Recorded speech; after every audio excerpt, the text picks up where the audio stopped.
بلوچستان قبائلی نوابوں اور سرداروں کی سرزمین ہے۔ اس سرزمین میں کئی نامور قبائلی سرداروں نے جنم لیا۔ قیام پاکستان سے قبل جو نامور بلوچ سردار گزرے ہیں ان میں سردار چاکر خان رند، سردار گوہرام خان لاشاری، خان آف کلات، نوری نصیر خان، میر مہراب خان، میر محمود خان اور دیگر اکابرین شامل ہیں۔ قیام پاکستان کے بعد جو بلوچ نواب اور سردار سیاسی اور قبائلی لحاظ سے عزت و شہرت کی بلندیوں پر فائز ہوئے ان میں میر غوث بخش، میر جعفر خان جمالی کے علاوہ نواب اکبر بگٹی، سردار عطا اللہ مینگل، نواب خیر بخش مری، نواب نوروز خان زہری، سردار دودہ خان زہری، نواب غوث بخش رئیسانی، میر ظفر اللہ خان جمالی اور دیگر اکابرین شامل ہیں۔ ناظرین، نواب اکبر بگٹی دوسرے بلوچ لیڈر ہیں جنہیں بڑھاپے میں اس طرح سے جان سے ہاتھ دھونا پڑے۔ اس سے پہلے صدر ایوب کے دور میں نواب نوروز خان وفاق سے ناراض ہو کر پہاڑوں پر چلے گئے اور بغاوت کا اعلان کر دیا۔ 1960 میں ان سے ریاست کی طرف سے ان کے بھتیجے سردار دودہ خان نے مذاکرات کیے۔ مذاکرات میں انہیں قرآن کے واسطے دے کر جب یہ یقین دلایا گیا کہ حکومت نے ان کے تمام مطالبے تسلیم کر لیے ہیں تو اس معاہدے کے مطابق انہوں نے ہتھیار ڈال دیے، لیکن ان کے ساتھ بدعہدی کی گئی اور انہیں گرفتار کر کے اذیتیں دے کر ان کے بیٹوں اور ساتھیوں کو پھانسی دے دی گئی، جبکہ عمر رسیدہ سردار بابو نوروز 90 سال کی عمر تک جیل کی کوٹڑی میں بند رہے۔ اس وعدہ خلافی پر بلوچ قوم پرست شدید ناراض ہو گئے۔ بلوچ تاریخ کے اگلے بڑے لیڈر نواب اکبر بگٹی تھے۔ نواب اکبر خان بگٹی کی شخصیت بہت رعبدار، پراسرار اور دلچسپ تھی۔ نواب صاحب سچائی ثابت کرنے کے لیے کوئلوں پر چلنا اور غیرت کے نام پر قتل کو جائز سمجھتے تھے، تو وہیں وہ مغربی لٹریچر کے بھی شوقین تھے۔ بس اکیلا کچھ نہیں، کتاب اٹھا بس پڑھنا شروع کیا، 4 کتاب 3 کتاب 5 کتاب یک وقت پڑھتا ہوں۔ نواب صاحب کی سیاسی زندگی مختلف اتار چڑھاؤ کا شکار رہی اور ناظرین پھر ان کے علاقے ڈیرہ بگٹی کے قریب ایک سانحہ ہوا جس نے تاریخ کا دھارا بدل کر رکھ دیا۔ 3 جنوری 2005 کی رات سندھ سے آنے والی ڈاکٹر شازیہ خالد اپنے کمرے میں تنہا سو رہی تھیں۔ وہ پاکستان پیٹرولیم کے سوئی اسپتال میں ڈاکٹر تھیں۔ رات 2 بجے ایک نقاب پوش شخص نے ان کے کمرے میں گھس کر بندوق کے زور پر ڈاکٹر شازیہ کو متعدد بار زیادتی کا نشانہ بنایا اور فرار ہو گیا۔ سوئی فیلڈ ہاسپٹل کے چیف میڈیکل آفیسر اور سیکیورٹی اہلکاروں نے ڈاکٹر شازیہ سے زبردستی ایک بیان پر دستخط کروائے کہ ان کے ساتھ ڈکیتی کی واردات ہوئی ہے اور وہ کوئی رپورٹ درج نہیں کروانا چاہتی، اور انہیں شدید مجبور کیا گیا کہ وہ ملک چھوڑ کر چلی جائیں۔ تو انہوں نے مجھے سیڈیٹو کے انجیکشن بھی لگائے تاکہ میں پولیس کو بیان بھی نہ دے سکوں۔ مجھے کہا گیا کہ اب پولیس آئے گی تو تم نے خاموش رہنا ہے، تم نے کچھ بھی نہیں کہنا، تمہاری عزت کا سوال ہے، آپ پڑھی لکھی عورت ہو، آپ بدنام ہو جاؤ گے۔ ناظرین، جنوری میں یہ سانحہ ہوا اور مڈ مارچ میں ڈاکٹر شازیہ لندن جا چکی تھیں۔ اس سانحے نے ہر طرف جذبات بھڑکا دیے۔ ڈاکٹر شازیہ زیادتی کا الزام فوج کے کیپٹن حماد پر لگایا جا رہا تھا، اگرچہ یہ الزام کسی بھی موقع پر ڈاکٹر شازیہ نے خود نہیں لگایا۔ جب پاکستان کے صدر نے ہی کہہ دیا کہ ہی is not guilty, he is innocent, اور یہ کہ میری آئیڈینٹیفیکیشن پریڈ سے پہلے 3 ماہ کے دوران یہ کیس کسی منطقی انجام پر نہ پہنچ سکا، نہ ہی ڈاکٹر شازیہ کسی بندے کو شناخت پریڈ میں اپنا مجرم قرار دے سکی۔ اب اس صورتحال میں سوئی جہاں یہ واقعہ ہوا یہ ڈیرہ بگٹی کا علاقہ ہے۔ وہاں کے سردار نواب اکبر بگٹی تھے۔ انہوں نے اپنی مہمان ڈاکٹر کے ساتھ اس واقعے کو اپنی غیرت پر ایک بڑا حملہ تصور کیا، اس لیے اکبر بگٹی اور مری قبائل جو پہلے بھی وفاق کے رویے سے خوش نہیں تھے اس واقعے کے بعد مشتعل ہو گئے۔ اکبر بگٹی کا حکومت سے مطالبہ تھا کہ کیپٹن حماد اور دیگر ملزمان قبائلی روایات کے مطابق کوئلوں پر چل کر اپنی بے گناہی ثابت کریں، مگر حکومت کی طرف سے یہ مطالبہ نہیں مانا گیا۔ بگٹی قبائل اس سے اور ناراض ہوئے اور یوں مسلح افراد نے سوئی فیلڈ پر درجنوں راکٹ اور دیگر اسلحے سے حملے شروع کر دیے۔ اس سے سوئی فیلڈ بند ہو کر رہ گئی۔ ملک کے بڑے شہروں میں گیس کی سپلائی بند ہو گئی۔ حکومت نے معاملات حل کرنے کی کوشش کی، لیکن اکبر بگٹی نے ڈاکٹر شازیہ کیس کے ملزمان کی گرفتاری تک کسی بھی بات چیت سے انکار کر دیا۔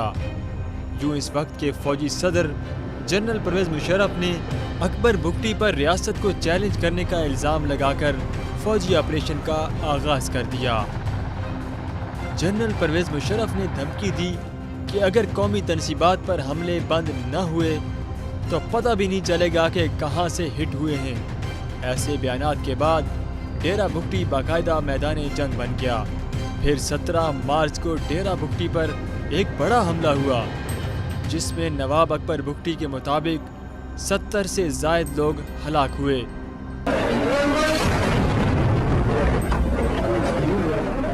صورتحال انتہائی گھمبیر ہو چکی تھی۔ سیکیورٹی فورسز نے لوگوں کو علاقے سے نکل جانے کو کہا، مگر کافی لوگ اس پر راضی نہ ہوئے۔ ایسے ہی وقت میں سیاستدانوں کا ایک وفد معاملہ حل کرنے کے لیے ڈیرہ بگٹی گیا اور اکبر بگٹی سے ملاقات کی، مگر یہاں اکبر بگٹی نے عالمی میڈیا سے بات کی اور کہا کہ ان کے صوبے کے ساتھ زیادتی ہو رہی ہے۔ Everyone is after our national wealth, our Baloch national wealth. So it is daylight robbery by force of arms.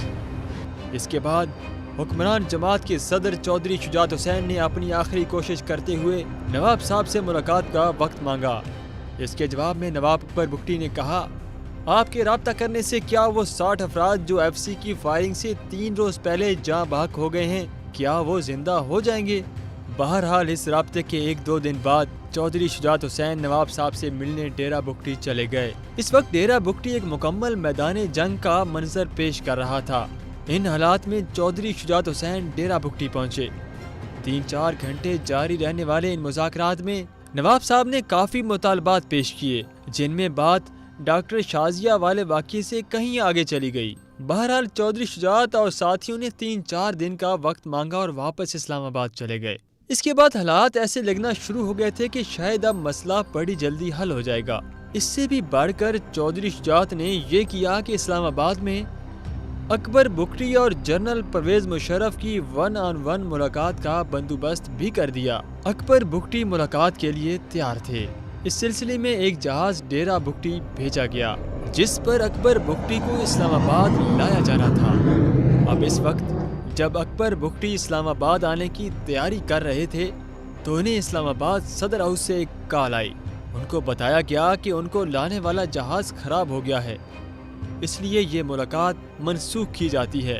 Akbar Bugti کہتے ہیں کہ اس کال کے بعد وہی جہاز جو ان کو لینے آیا تھا، اس کال کے آدھے گھنٹے بعد فضا میں اڑ رہا تھا۔ اس سے یہ بات واضح ہو چکی تھی کہ کہیں اکبر بگٹی کو مارنے کا فیصلہ ہو چکا تھا۔ Government is negotiating from the mouth of the big top, with the big gun, with big thunder. They have been given instructions.